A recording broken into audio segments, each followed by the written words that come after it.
Audacious Youth Online. Hello, good evening, happy Friday. It's great to have you. We are filming a panel this evening, of a panel of heroes, I'm going to call them, because all of them are fantastic. One of them is even TikTok famous. I'll let you get to who that is from their reaction. But honestly, you know, he even raises his hands in worship. So ladies, there you go. Let's just go around the room, guys, and let's introduce ourselves. So G, let's start with you, mate. Hey everybody, I'm Georgia and I'm one of the South region leaders in Manchester, and good to see you, everyone. You also sing in the youth band, come on. I also sing in the youth band, that is very true. You are brilliant, mate, you're awesome. This lovely pair over here, what are your names, where you come from, and what's your favourite type of soup? I'm Ellie, I come from Manchester, and my favourite type of soup is probably chicken noodle. Fair, good job. I am Ryan, I am in West Region, and my favourite is just tomato. That's good. So Ryan and Ellie, you are two of our young people that I've known you for years now. You guys are brilliant, and I'm excited to hear from you this evening. It's going to be awesome. And in the hat we have it's not Ethan Keir with that hair. It's actually Gabriel Bates. Everybody. So I'm on youth team in Chester. Represent.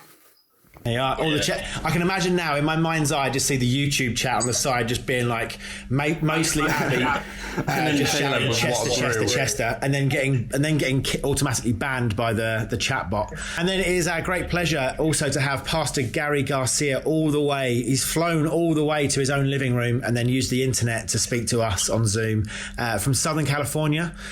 Pastor Gary, can you just tell us a little bit about yourself? Yeah. I'm a youth pastor in Orange County, California. I've been a youth pastor for 28 years.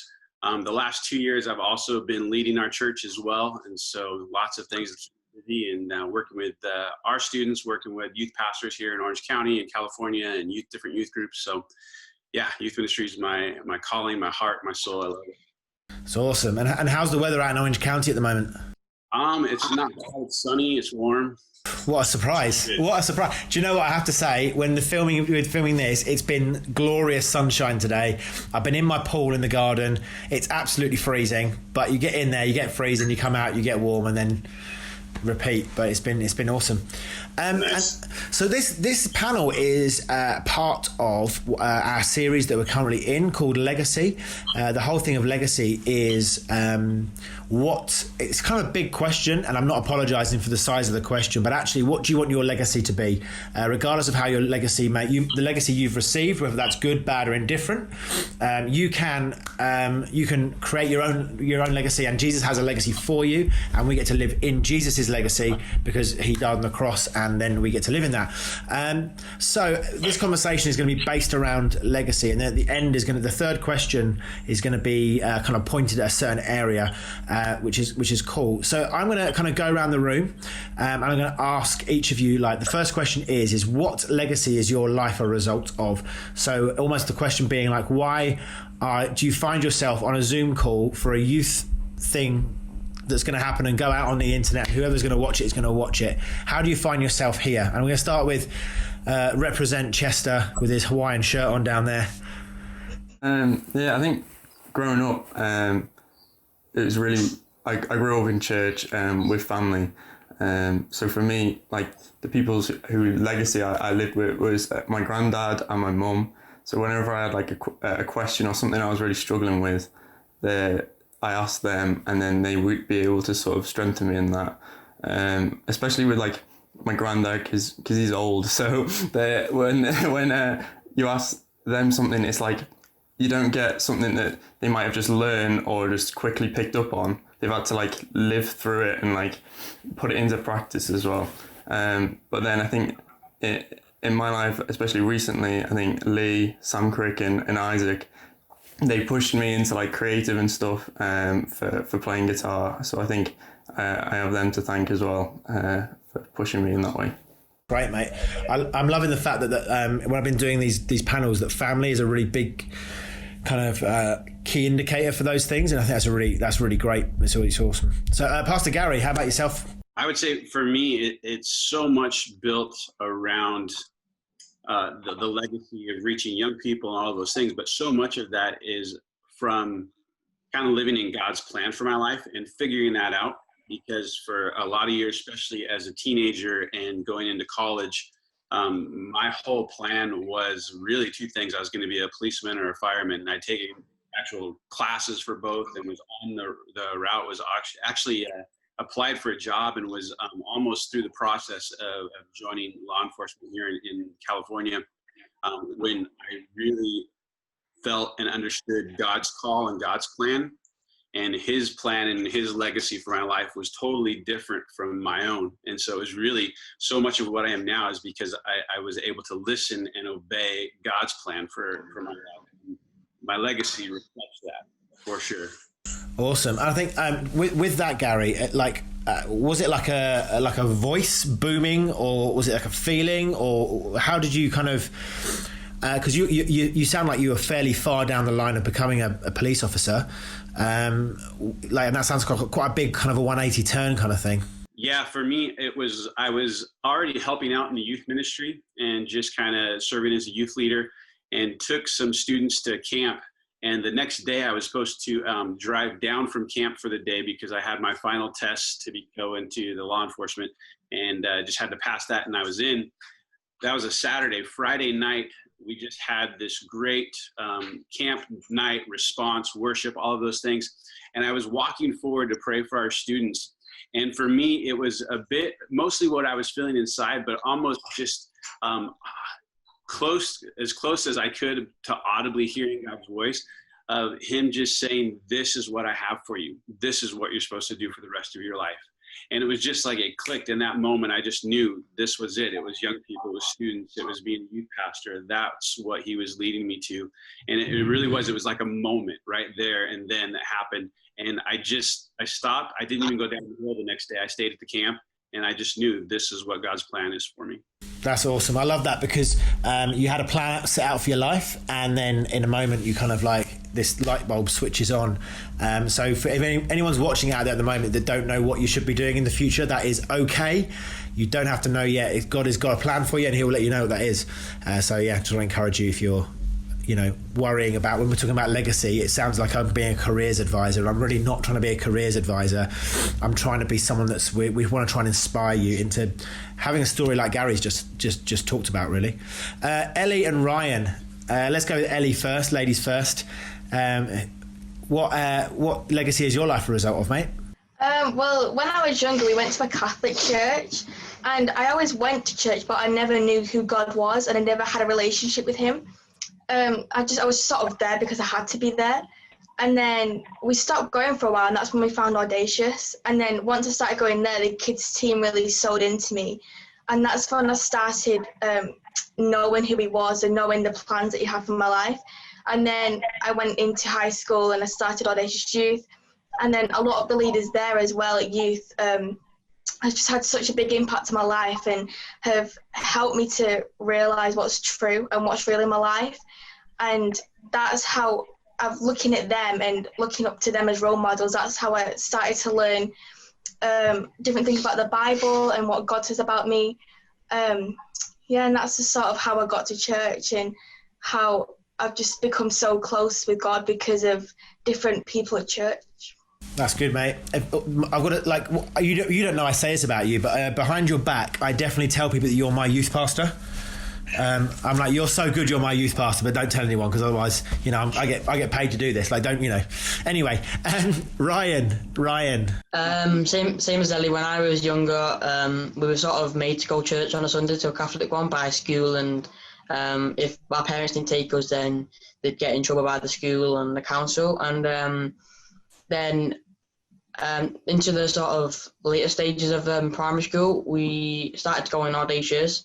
And at first I didn't really enjoy it because I was thinking that because of the church we went to previously, that it was going to be the same. And then it was totally a lot better and totally different. And then a lot of the youth team have sort of made a big impact on my life, like Ella.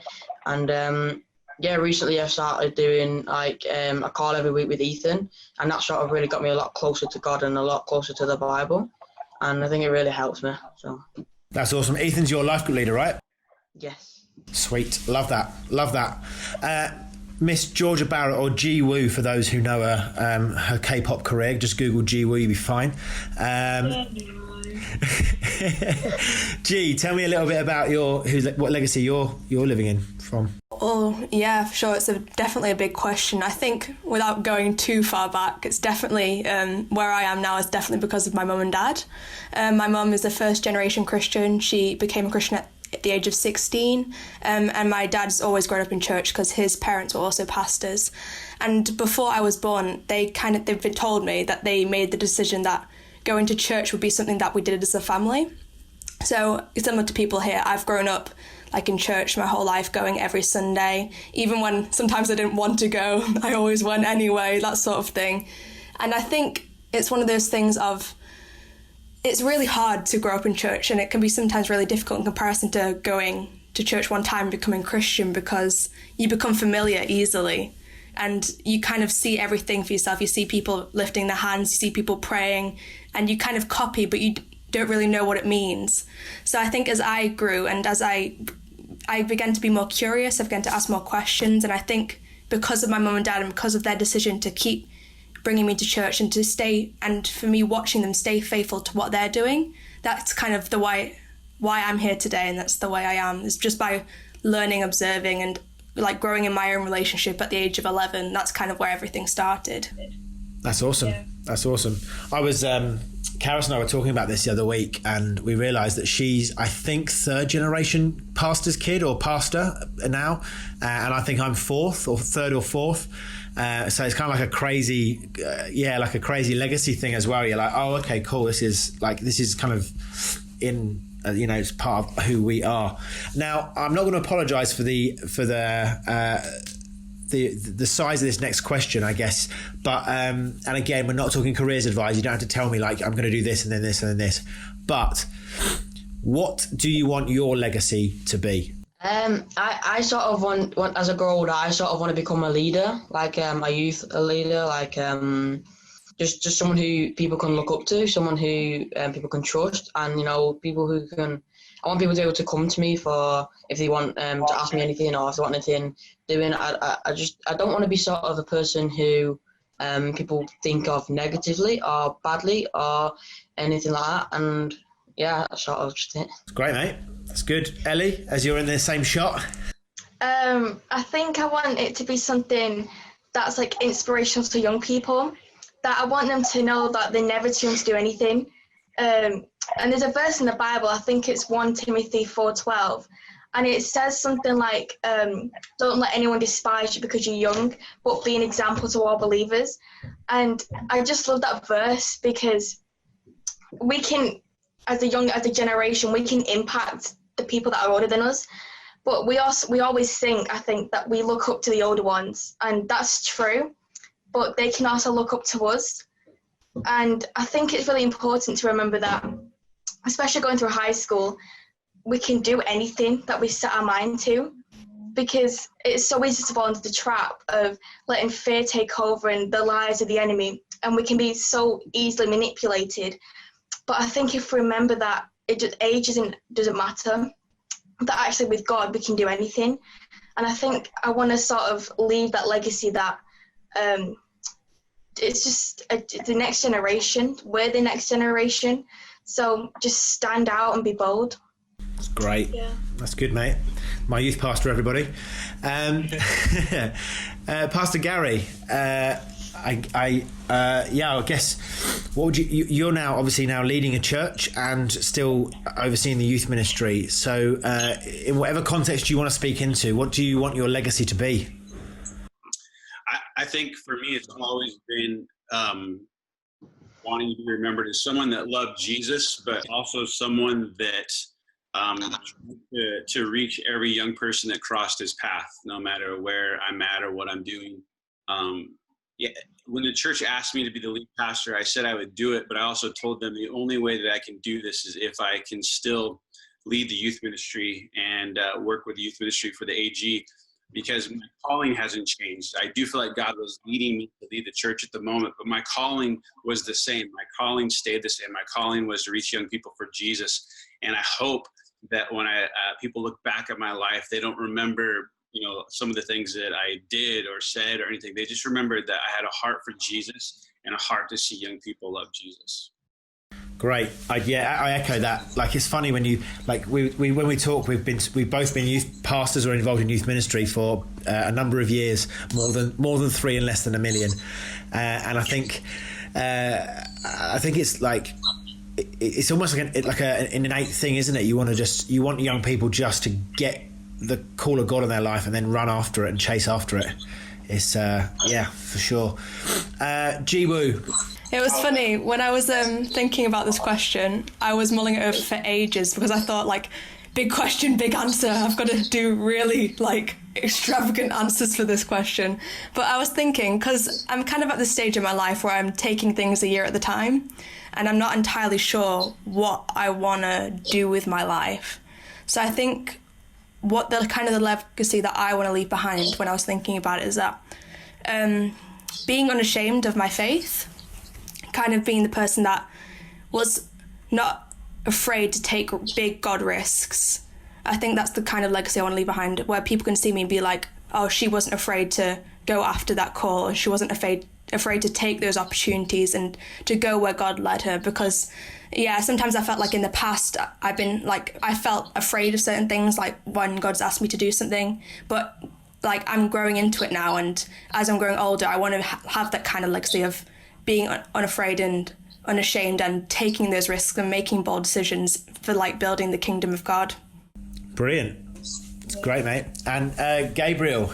Yeah, I think legacy wise, I wouldn't really mind what I end up doing, just because I know that with God, like, no matter what, it'll be worthwhile. Like, that journey to get there, it'll still be like exciting. It might be quite tough, it might be hard, but I know that it'll be exciting. But when it came to purpose in my life, a while ago I prayed and for it after choosing my A-levels, and God was pushing me into music, and I think so when it comes to legacy, I think I'd like to be remembered where it would be something like someone who managed to use that to bring people to Jesus, just because like using that for any other purpose is almost like unneeded, as it were, because like if it comes to me playing guitar and I'm playing it with a purpose that isn't to bring people to Jesus, then it's not really of use. Just because Jesus says, like, I'm the way, the truth, and life. No one gets to the Father except through me. I'm not able to do that. I'm not able to do anything, but like I can take them to there. And I think the calling really was to do that through music. Great. That's awesome, mate. We're going to come on to the third question in a second, which you know what it is, but I'll say it in a second. I think I love what you're saying, Gabriel, about the journey, because actually loads of people focus on the destination of like going like, oh, I feel called to this thing. And then like the journey itself almost is like, oh yeah, can I just get through that to get to this thing? And I think we've got to remember that the journey is definitely part of how you get to, how God helps you and shapes you and molds you to become the person you need to be to reach this thing. And again, if anyone out there is kind of going, I feel like I've got this big call of God in my life, or this big dream that I want to see happen, you're not right now the person that is going to see that happen, because God's going to take you on a journey to see that, to be the person eventually that is going to happen. And you, rightly so, Gabe, you said it might not be easy sometimes. I am testament to that. Sometimes it's not easy, sometimes it is easy, sometimes it's fun, sometimes it's sad. You know, there's a roller coaster of a journey. So cool. So here's the big question for this evening. When it comes to living the legacy God has for you, how do you stop pride or ego from taking over? I think part of the big thing is, you know, as followers of Christ, it's easy. I mean, all of us have been in that moment where we kind of take over again, or we take the wheel, or we think we know what's best for ourselves. But what we begin to realize as we mature and as we grow is that it can't be about us. It has to be about him. And we have to have this understanding of knowing that God has a plan for our lives. And I think Hebrews 11 is where you guys were talking about some stuff. And it says in Hebrews 11:40, I love this. It says, since God had planned something better for us, that only together with us would they be made perfect. God has a plan for us. I mean, it's in his word over and over again. He has a plan for us, and he has a plan for every single one of you. And so even myself, I look back and I think, man, I was so kind of me focused on my own self, kind of making my plans of my future and never really asking God, what are your plans for my future? What are your dreams for me? What do you want me to do? I was so focused on me and what I was going to do, and actually paying for school to go do these things. And not once did I ever stop and really prayed, God, what do you want me to do? What is your plan for my life? And I think that's such a big part of it, that as we continue to grow and mature as Christians, it would be so easy, because especially the world we live in, to focus on what do you want to do? You can do anything you want to do if you put your mind to it. That's what the world's telling us. But reality is, we're called to do what God wants us to do. We're called to live in his plan and his purpose. And so as much as we kind of let people speak into our lives and be loud voices saying you can do anything you want to do, the reality is asking the question, what does God want me to do? What's God's plan for my life? Where is his future for me? And having that understanding of your legacy is going to be built in the moment, in the sense of, in one moment, you're going to say, yes, I want God's plan. And that's really when your forever legacy begins, the things that you're going to do that people will remember forever. Yeah, brilliant. G. I think this is a big one, and I think because, well, every question that's been said, I've said this for every question, but something that can really, like us as humans, pride and ego is something that can be so huge and so sort of focused and central in our lives. And I think it's just similar to what Gary was saying. I think it's just a reminder that even though it's the plans that God has for our lives, it's not about us at all. Like, it's not about us whatsoever. It's about building God's kingdom, building his house, and making more disciples. And it's the concept of, in Revelations, it talks about God is the Alpha and the Omega. He's the beginning and the end. He's the foundation. He's everything. And I think it's just to keep that reminder that this is all, like, taking ourselves out of the equation. This is all about God. This is all about building his kingdom. And in comparison to eternity, our life on earth is like a blink. It's so short. And it's that concept of pride and ego. In 10 years' time, will the things we've been thinking about now even matter? Will it even have any relevance to any situation in our lives? It's just that constant reminder of, think of the bigger picture. It's not just about ourselves. It's not ourselves on the line. It's the people next door to you. It's the people in your schools. It's the people that you work with. Like, everybody is at stake, and it's up to us, and it's God using us to help reach those people and to make that legacy. So on a practical level, right? You're saying, like, put God's will first, put all that sort of stuff first, right? Someone else gets picked to sing on a Friday night that you really want to sing on. Or someone else gets asked to do something on a whatever, right? That you were like, I'd really love to do that, but you didn't get picked. Talk to me about how you have dealt with or deal with, I guess disappointment is probably, because disappointment in this sense is wrapped up in how it makes you feel, and you're like, oh, that was the opportunity that I wanted. Yeah, well, I think it's one of those things of, again, in the past I have dealt with certain disappointment like that, not so much now, but it's kind of me, as I've gotten older and as I've learned more and as I've done more things and seen the world more, I've kind of come to that realization that just because I'm disappointed doesn't mean that person's disappointed. And it might have been their perfect opportunity, and it might have been their perfect moment to actually go and bring something that I might have not been able to bring. And I think, like, we all know that in the Bible and in life, there's no such thing as coincidences. Like, everything is preordained. Like, God knows all, God sees all, God's planned all before the world came into form. So I think it's one of those things of, just because I'm not doing it doesn't mean there's no breakthrough happening. I don't need to be the person that brings other people's breakthrough, because it might be someone else's opportunity. So God might have been working in them behind the scenes that I might not have seen.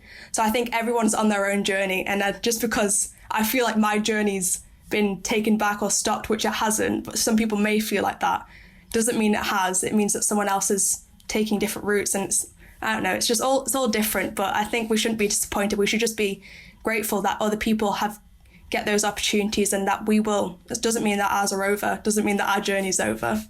Yeah, it's good, mate. And I think like you make it sound super easy, and that's awesome because that's brilliant. And I think sometimes it is just really hard because you can really want something to the point of almost, in my mind, almost like you hold on to it so tight, you choke the thing out, and then it's like, oh, well, it's not even here anymore. Whereas if you kind of, I don't know, you effectively, if you trust God in it and that He's got His best for you, then actually, you know, He'll open the right doors, He'll close the right doors, and you have to push them sometimes and have good people around you. But yeah, Ellie and Ryan. Let's go Ellie first, my friend. Talk to me about this question, which I've lost on my thing here. How does when it comes to living for your legacy for God, how does pride and ego stop? How could pride and ego stop you? Well, I completely agree with everything that's been said so far, but I think it's like you said, it's really easy to let things like that take over. But I think, like everyone keeps saying, it's just remember that everything you do is for God and not yourself. And I think just be humble and be thankful for everything that you've been given so far. And it's, yeah, like I said, it's so easy to fall into that trap of letting them take over.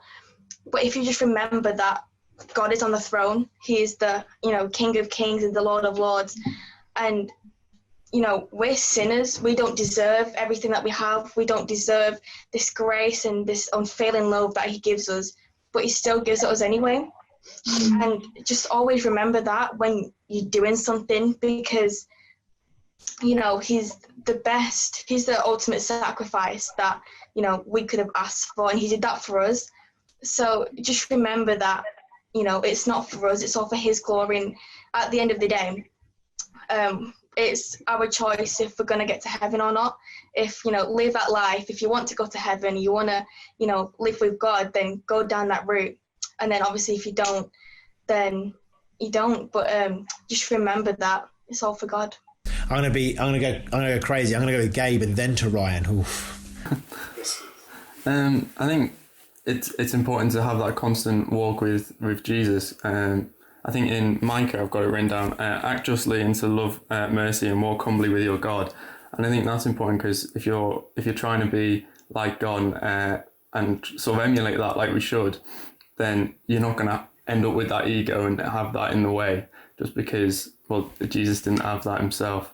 And I think as well, when it comes to things like building each other up, that can be really important because you might, like you were talking to Georgia about, when it comes to like someone else having the opportunity you sort of wish you had, if you're building them up, then it's sort of, they'll take you with them almost. Like the things you might like be jealous of or struggle with, often like someone else can sort of help you with that by example, if that makes sense. And I think as well, ego wise, like I might not be there to see the fruit of the like things I do.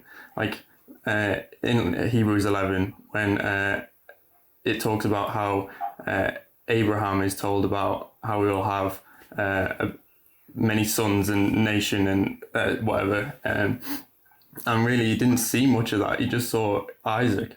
But the fact that God still kept that promise, he just wasn't there to see it, which I think was, that'll humble you, I think. That's great, mate. Thanks. Good. It's good. Ryan.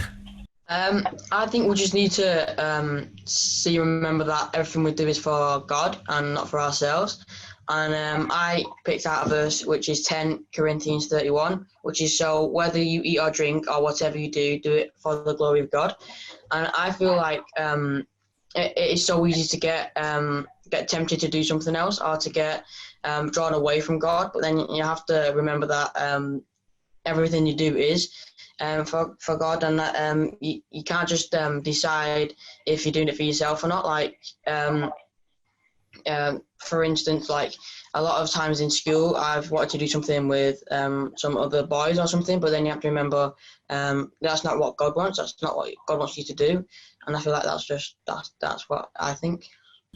That's good. I mean, it's funny we're discussing this because I think like being honest myself, I think you can have all the intentions of not being full of ego and for yourself and things. And if I'm really honest with you, I feel like sometimes it's a bit of a pendulum where you're fully like not, and then like it kind of creeps back in because I don't know, things start going well, or like youth's growing, or I've got awesome young people like Ellie and Rye. Do you know what I mean? You do things, and then you start kind of like feeling like you're cruising a little bit, and you go, oh yeah, I've got this. And the pendulum starts without even realizing, swinging back to that place. And then God's like, oi. And you're like, oh yeah, you catch yourself again. And I think the thing I was going to say really is, I think like catching yourself early in that stuff, because I'm going to be honest, it's always, for me anyway, it's always been something that I'm sort of I'm battling and challenging myself on, because I want a life that is a God, for living for God, not for living for the legacy of Andy Smith. I want the legacy of my life to be, the legacy of Jesus Christ, and that there's as many people coming to heaven with me as possible, right?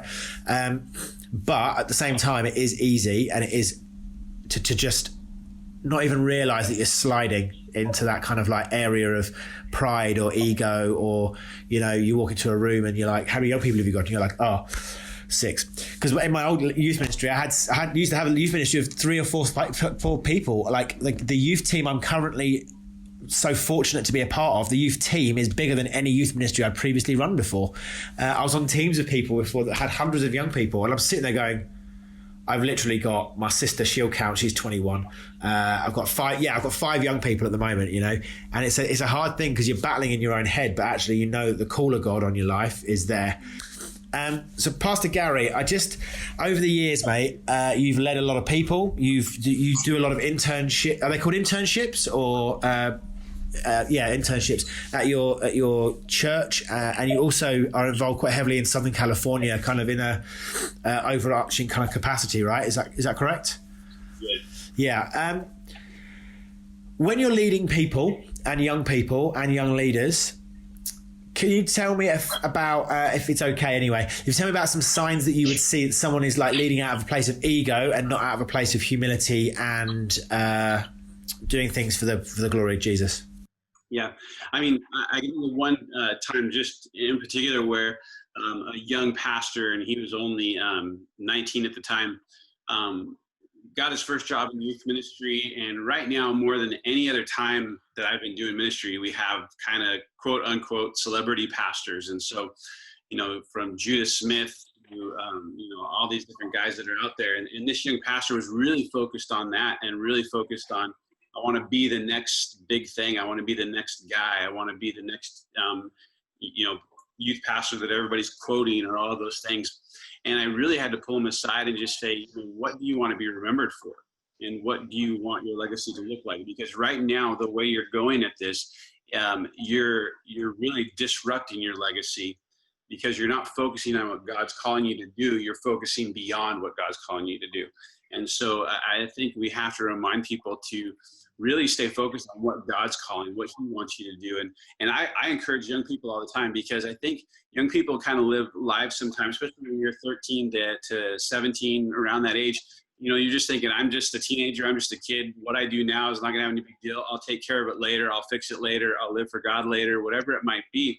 But reality is this: the decisions that teenagers make now, the people they surround themselves with, that can have impact on their legacy, both positive and negative. And so it's really being aware of those things and paying attention to those things. Yeah, it's great. And I think, it says in the Bible, isn't it, that Jesus came to serve, not be served. And if we're trying to be a lot more like Jesus, we need to be having that kind of servant-heartedness about what we're doing. I've said this to my team before, so hopefully it's not a surprise when they hear this. But I guess for me, like a perfect team member would be someone that is able to do stuff, but is willing not to. So what I mean by that is that they could be they could preach, they could lead worship, they could do whatever. But actually, if all it's needed that night to do is the front door or the bins or whatever else, they're like, I'm in, because what they realise is they are part of a bigger narrative and a bigger story than just me being able to stand on a stage and actually give out.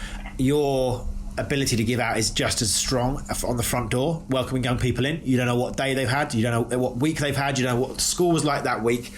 You being on the front door being like, you're awesome, well done, good job for being here. actually could be more impactful that night than the beautiful 3-point message that someone has spent hours crafting, you know. And as a preacher, you've got to like understand that as well, that actually, I heard this thing once that in a church growth sort of thing, people, if they come to church or come to your youth, they've decided whether they're coming back or not by the time they've got into your building, had a welcome and maybe the first song. After that, everything else is like they're either in or they're out. So as an ego boost for all preachers out there, you don't matter. No, you do matter. But as in like the environment that's built before you even get there is actually as important or more important. Anybody else kind of want to just sort of weigh in on that whole kind of like servant-heartedness and how because all of you here that I know of, and Pastor Gary as well, you're all on teams in church. A few of you are on worship team, like you guys are on. You guys have been on. Ellie and Ryan, what teams are you on at church? I'm on lounge at the minute and toddlers. Toddlers, sweet. I'm on connections, and when we go back, I'm going to be doing like this backstage sort of thing. Sweet, that's good. So why do you guys serve? Why do you guys decide to do that? I think it's just to give back to God for what he's done for us. And obviously we can't measure up to what he's done for us, and you know, but we can sort of give back a little bit of what we have. And I think it's just to set an example as well to other people that we shouldn't treat it like a job, but it should be out of our own will to serve in the house of God. Yeah. Great. I totally agree with everything that Ellie said, but also I think that you might not see it, but then if you're just looking after one person's child, that could lead them into Jesus. They could come for the first time, and you could be looking after their child, which would make them be able to go and get in the preach, and then that could bring them to church next week, and then you could just get into being a Christian. And I think that just that little thing could help massively. Ryan, what I love there, mate, is you get it. That there is you serving in as part of the house. I absolutely love that. Don't ever lose that, mate. That's awesome. Thanks. Gabe, mate, talk to me about worship, about being on worship team, and the balance between, you're a great musician. I've seen you play guitar. You're brilliant at it, but you're performing in one hand, but at the same time you're worshiping, because you're skillfully performing, but at the same time you're in that place of praising God. Talk to me in that sense about your ego and your pride. Yeah, I think sometimes it can be quite hard. You might feel like you sort of, you know what you're doing, and then you feel like you're on top of the world almost, that you oh, look at me, I can play guitar. But at the end of the day, sometimes God can use that to sort of humble you as well. There's been times where like I might have gone on stage really confident with what I'm playing, and then just like had this total bit of maybe just like a humbling experience of maybe making a mistake or something. But in that, you sort of have to see that like God's sort of rooting for you at the same time. It's like he might have used that to sort of humble you a bit, but at the same time he wants you to improve, not just performing wise, but also to grow closer to him as well. So I think often it can be like pride as well. It can be something where it can be a good thing in that you're happy that you're doing it, but when it gets to pride and it being almost more important than Jesus, it becomes like that idol that gets in the way. So I think, yeah. That's great, mate. And G, can I just ask you, whenever you are leading praise, there's something good about it. There's like there's an element of something that like G brings that is like extra, right? But praise is quite, in Audacious Church context anyway, praise is quite active. It's quite kind of exuberant, expressive. Again, same kind of question as Gabe, really. Like, how do you, I mean, to start with, like, get over yourself in the sense of the fact that you're jumping around and going crazy in front of however many people, but also then switching that into, like, you know, you doing it for Jesus?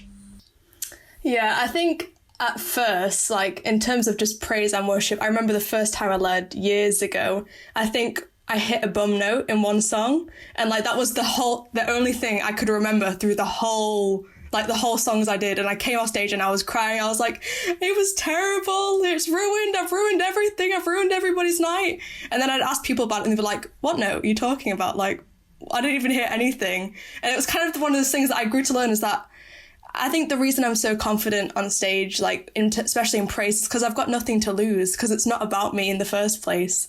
It's about people connecting with God and people having fun, because praise is fun, and praise is all about feeling good and lifting up Jesus' name and having a good time doing it. So I think it was the whole thing of, I've got nothing to lose. It's not about me. It's about helping people connect with God, and especially young people, because sometimes it could be, young people have that whole thing where they're, oh, I want to be cool in front of my mates because they're next to me in the praise pit, or there's a really pretty girl, there's a really good-looking guy on the other side of the praise pit, so I'm going to try and be cool. And I'm like there jumping like a nutter on the stage, trying to get people engaged. It's kind of like, hopefully my enthusiasm will be infectious, that other people feel enthusiastic and want to praise the same. So it's kind of the thing of, not about me, it's about God. So let's bring everybody with me on the journey of being enthusiastic. Yeah, mate, that's absolutely brilliant. Well, thank you so much for your time and your thoughts tonight, guys. I'm really believing that God's going to really do something through our conversation this evening. But Pastor Gary, as you're here, would you mind just closing in prayer for us and praying for our young people in Manchester, Chester, and some Americans, Canadians, and Indians that watch our channel sometimes? Yeah, definitely, for sure. Let's pray. Father, I just thank you so much for this group of people and bringing us together, Lord. I pray that you would just use our conversation to encourage young people that are even right now building and living out their legacy for you, God. I pray that they would see the importance of finding your plan and your calling and then living those things out in their lives, Lord Jesus. So, Lord, we just lift up Audacious Youth. Just cover all of their campuses, all of their students, Lord, that you would just use them in a time like this, especially, Father, Lord, that they would have impact on their friends, they would have impact on their family, Lord God, and you would just continue to use Audacious to reach people all over the United Kingdom, Father. We pray this right now, Lord, in your name. Amen. Amen. Amen.